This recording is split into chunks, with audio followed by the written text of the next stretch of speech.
எல்லாருக்கும் வணக்கம். இது மாசேனா டீம். இன்னைக்கு நாங்கள் முருகன் டெம்பிளுக்கு வந்திருக்கோம். பிகாஸ் 12/12/25 இப்போ 3 நாளில் படம் ரிலீஸ் ஆகுது. ஸோ அதுக்காக ஆசீர்வாத் வாங்கினது வந்திருக்கோம். சேனான்னு சொல்லிட்டு ஒரு கோயம்புத்தூர் தாண்டி உள்ள பாலக்காடில் உள்ள ஒரு யானை நடிச்சிருக்கு. கிருஷ்ணாபுரம் விஜய், அந்த யானை பேர் விஜய். ஸோ அது நல்லா பண்ணியிருக்கு. ஸோ இவ்வளோ ஆர்டிஸ்ட்டையும் வச்சு நான் எடுத்திருக்கேன். மக்களுக்கு வந்து ரொம்ப நாளைக்கு அப்புறம் பார்க்குற ஒரு நல்ல ஃபேமிலி என்டர்டைன்மெண்ட் மூவியாக இது இருக்கும். உங்களுக்கு பீப்புள்ஸை ரீச் பண்ணணும்னா இவ்வளோ தூரம் ட்ராவல் பண்ணுறோம், கஷ்டப்படுறோம். வேறு என்னென்ன படம் நடிச்சிருக்கீங்க? இப்போதைக்கு மாசேனா ஃபுல்லாகவே கான்சன்ட்ரேட் பண்ணுறேன். அது நல்லபடியாக ரிலீஸ் ஆகும். நான் அதை நான் நம்புறேன்.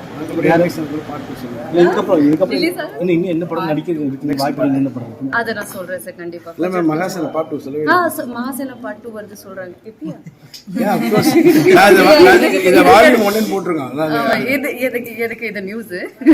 ஸோ ஆமாம், இது சொல்கிறாங்க சார். அந்த படம் ரிலீஸ் ஆனால் எந்த அளவுக்கு தாக்கத்தை ஏற்படுத்துன்னு நினைக்கிறீங்க? இது வந்து கண்டிப்பாக வந்து இந்த வருஷத்தில் ரிலீஸ் ஆகிற ஒரு நல்ல படமாக இருக்கும்.